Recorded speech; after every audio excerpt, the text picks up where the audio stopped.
Okay, I'm Andre Gator Daniels, and this is the Daily Wireman Wisdom. So I'm gonna start this off as how I started into the program. So it all started down in Daytona at the Days Inn Motel. So I went to a job placement thing, and I finished that little program, and I went to become a maintenance man. So I got a job at the Days Inn Hotel, and I was the highest paid maintenance man when I finished that program at the Days Inn shop. It was about 6 or 7 guys at that shop. All of them dudes was older than me.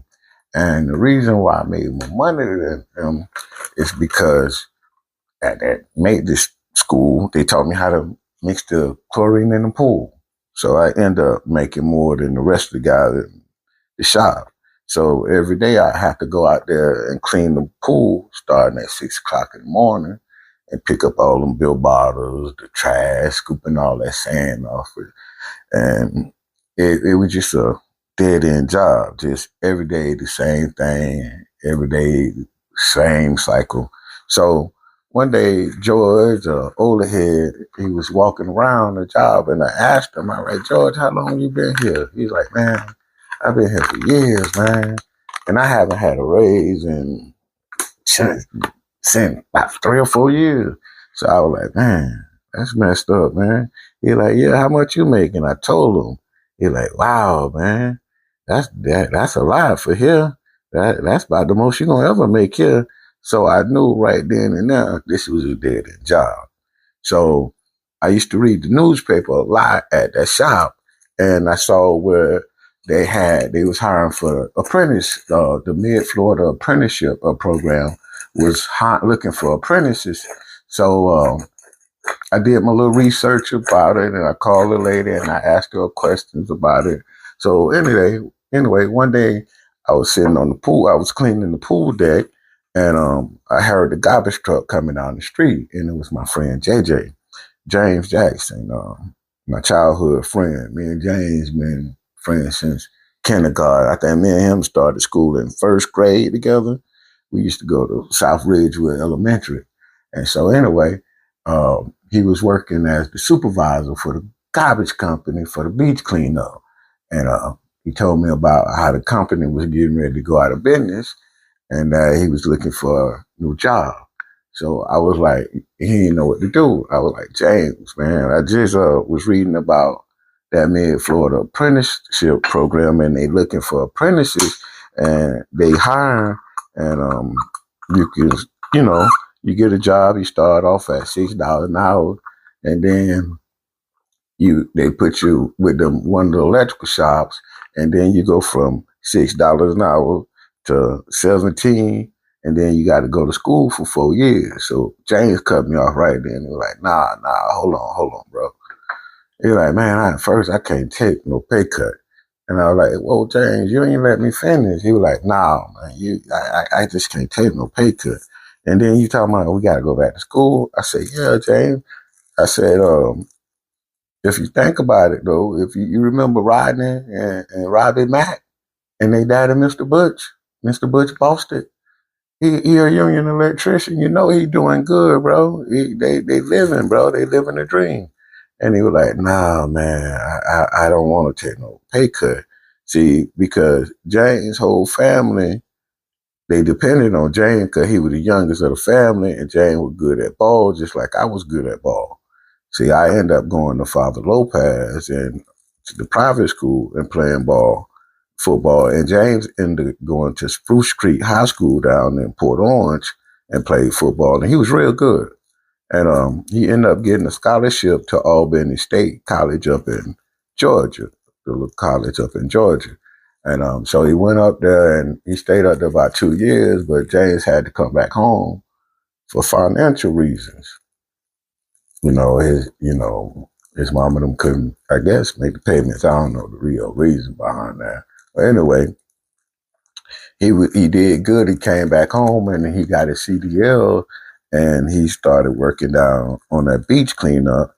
And so Jay was like, man, bro, he like, man, I can't do that, man. I just can't do that. So that day, James chose this, going back on the garbage truck is more than chasing the future. So that day, I made the decision that I wasn't gonna stay at that Days Inn job any longer. So after I applied for the Mid Florida Apprenticeship Program, they said I had to be I had to go down there and take an aptitude test and a placement test. And it was down at the unemployment office. Now, going down there, that was something different, bro. Because you see people down there like just out of hope or looking for hope. It was tired, shoulder slump. Man, it was like the feet in the air, coffee smell. Back then, I think they was even still smoking in the offices. But anyway, after I took that test, I did real good. I scored real high, so they put me on the top of the list for the electrical shop. One of the it was like 5 electrical shops that they could put you on the list for. So they put me at the top. So anyway, one day I was standing on the corner at my house. I lived on the corner of Cadillac and 3rd, and I was waiting on the Votrain bus to come and pick me up for work. And when I was sitting there waiting on the bus, 2 dudes pulled up in a little car, and it was 2 white dudes dressed like dudes not even from around my way. Now, I'm more of a middle class kid. I wasn't a poor kid. We was middle class. My grandfather owned a business, and my neighbor, they owned a business across the street. Was Miss Summers. She was a school teacher. But anyway, and they picked me up and they was like, "Hey, we from Bayshore Electric, and we here to talk to you about the apprenticeship program." And I'm like, "All right, cool. That's what's up." So we started talking, and they was telling me, how they reviewed my stuff, and they wanted to hire me. But first, I got to take a drug test. Nah, boom, that shit hit like a lead weight because I really never had. I snorted cocaine when I was 18, but I didn't really have a cocaine habit because when I was 18, I got in trouble and I was supposed to get probation. And the judge looked at me that day and he said, "Son, I'm going to do you a favor." So the judge locked me up for 60 days. And those 60 days in jail, it was really fun because a lot of my friends was there, but they was playing pool, playing cards. They was having fun in jail. But me, I couldn't stand not 1 minute of it. So while I was in jail, I kicked the cocaine habit. But my real problem wasn't cocaine. My real problem, my quiet, everyday problem, smoking weed. So anyway, they say you got to take a drug test. So they put me in a little white car and they took me to the drug test facility. Now, I already had 2 joints in my pocket rolled up for my Days Inn job. Somewhere, the road, the bumps, I don't know. I kept reaching for them joints in my pocket. And some kind of way, somewhere in that car, I lost them joints. So when I got out, I couldn't find them. So then I had to go in there and take that drug test. I already know I was going to fail. And I did. So I never heard from Bayshore again. So about a month later, man, I used to beat myself up, man, because I knew better. My grandma raised me to be better. My grandma was a real faithful woman. She used to take me and my brother, to church every Sunday, to the Church of God. We used to go to Sunday school conventions. She was the Sunday school superintendent, so we was always at church. So I knew better. So after a while, that phone rang, and it was Billy Wiggins from Economy Electric. He was like, "Hey, I need you to come down here, and we need to talk, son." So anyway, I go down there, and he was like, "Hey, I reviewed your application, and I know you failed that drug test at Bayshore. He said, but here at the shop, we're a close-knit family. My son, Joey, he smoked weed and his friend do. He was like, all I ask you to do is go to school, do good at work, do good at school, and you smoke after work. And I was like, bad, you know. So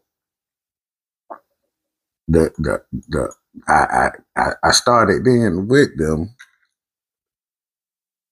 I quit that maintenance shop job right on the spot. I didn't even go back to get my check.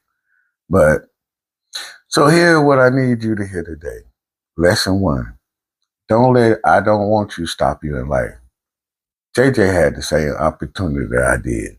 The same test, the same chance. But he chose 50 Cent over the future he didn't want.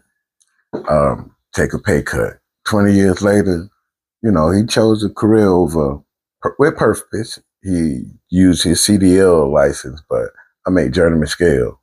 And that wasn't the different wasn't talent. It was willingness.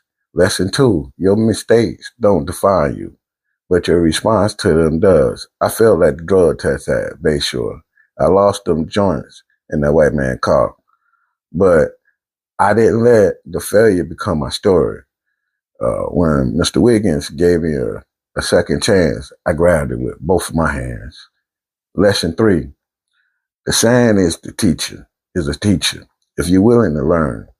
The pool deck felt like hell, but it taught me what I didn't want. It showed me the loop. And when the wire showed up, the real opportunity, I was ready to dig for it. Brothers and sisters, I don't know what your pool deck is. Maybe it's the job that's grinding you down. Maybe it's the mistake you can't shake. Maybe it's a choice. It's a choice between the safe 50 Cent and the uncertain future. But I need you to hear this. Beneath the sand, there's gold. Beneath the fifth, there's a wire. Beneath the failure, there's a second chance. You just have to be willing to dig. This is episode 1 of the Daily Wireman Wisdom, the sand and the wire. Next week, I'm going to tell you about the man who gave me sand when I needed knowledge. And what they taught me about racism in the trade. His name was Harold Gross, and he wore bottle thick glasses with indoor-outdoor tint, like he was hiding contempt in his eyes. Until then, remember this, your name is your currency, but before you can build a name, you have to survive long enough to earn one. I'm Gator. Stay safe out there. I see you on the next one.